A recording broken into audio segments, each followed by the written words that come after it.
मोदी सरकार के सदके में लोगों देखिए, AR साउंड सर्विस का बड़ा ही नाम है।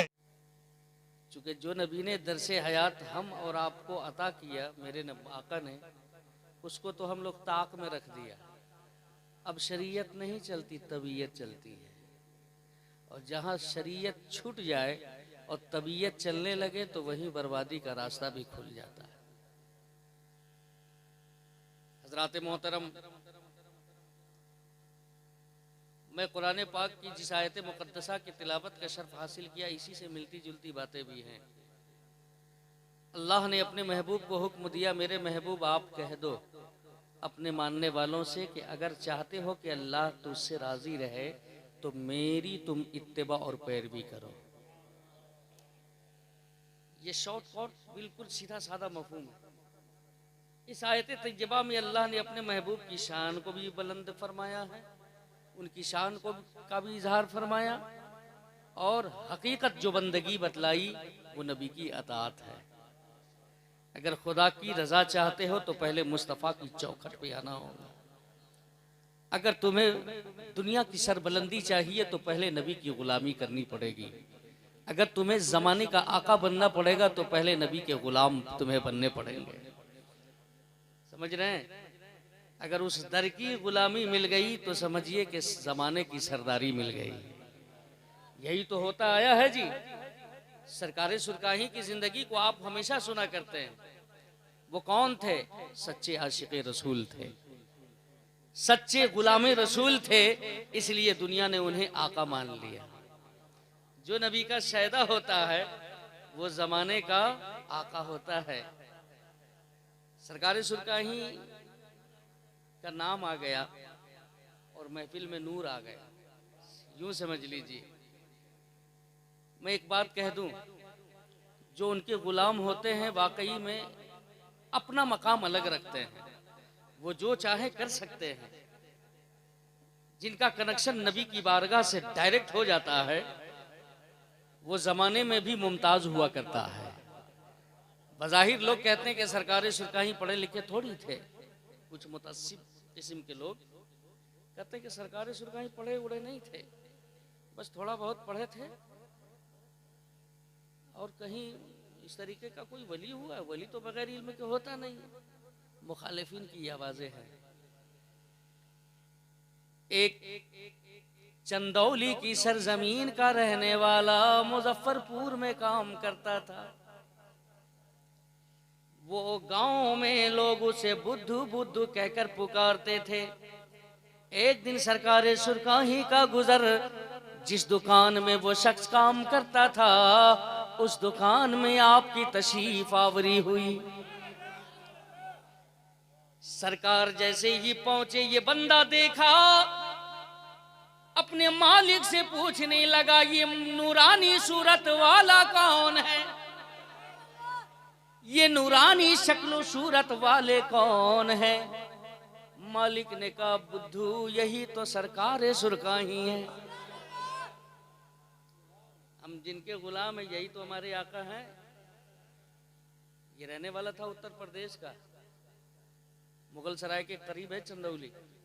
कभी आप उधर रास्ते से गुजरे हो आपको इल्म होगा। मुरीद हो गया, शौक जागा कि इतने बड़े अल्लाह वाले, चेहरा देखा तो समझ गया कि वाकई में वली इसी को कहते हैं। मुरीद हुआ, लेकिन मुरीद होने से पहले ही, करने से पहले मेरे सरकार ने फरमाया था कि सोच लो बाबू, उसके बाद जो कुछ मामला होगा तो उसके जिम्मेदार तुम हो। कहा कि हुजूर, जो आशिक होता है वो डायरेक्ट करता है काम, सोचता नहीं है। जमाना क्या कहेगा ना कहेगा उससे हमको क्या गरज है, हम तो बस आप पर फिदा हैं। हम तो अब आपके दामन में पनाह लेना चाहते हैं। सरकार सुरकाही ने उनको अपने सिलसिले में बैत कर लिया। अब ये शख्स अपने घर चंदौली जब पहुंचा, वहां इसने जिक्र किया कि मैं मुजफ्फरपुर के पीर से मुरीद होकर आया हूं। वहां इनका नाम किसी ने सुना नहीं था। लोगों ने कहना शुरू किया, ओ बुद्धू, तू भी बुद्धू और तेरा पीर भी लगता है वही मामला है। नौज बिल्लाहि मिन जालिक। कहा अगर तेरा पीर बड़ा आलिम होता, अगर तेरा पीर बड़ा करामत वाला होता तो दुनिया जान रही होती। जैसे लोग आला हजरत को जानते हैं, मुफ्ती आजम को जानते हैं, उसी तरीके से तेरे पीर को भी लोग जान रहे होते। तेरे पीर का तो कोई पता नहीं है, कोई नाम लेने वाला नहीं है, तू किस जाहिल से मुरीद होकर आया है। लेकिन आशिक तो आशिक होता है, इश्क बड़ा दिलेर होता है। ये दबने वाला कहाँ था, कहने लगा लोगों तुम्हारे पीर शान वाले होंगे, मैं मानता हूं, लेकिन मेरा पीर लाजवाब है, मेरा पीर लाजवाब है। अल्लाहु अकबर। लोगों ने कहा ठीक है, अगर तुम मानते ही हो तो हम तेरी बात को मान लेंगे, लेकिन अपने पीर को हम लोग जलसा करते हैं, उस जलसे में बुलाओ। अगर वो आधा घंटा भी तकरीर कर देंगे तो पूरा बस्ती वाले हम उनसे मुरीद हो जाएंगे। चैलेंज बहुत बड़ा था। वो गुलाम आया, आपका मुरीद आपकी बारगाह में आया और सारी बातें कहकर चला गया। हजरत ने कहा ठीक है बउआ, तारीख ये फला तय हो गलो, ई तारीख में जलसा करो, इंशाअल्लाह पहुंच जाओ। जलसा की तारीख हजरत ने दे दी, वो चला गया। जलसे वाले दिन हजरत असर के वक्त पहुंच गए। जरा बोलें सुभान अल्लाह।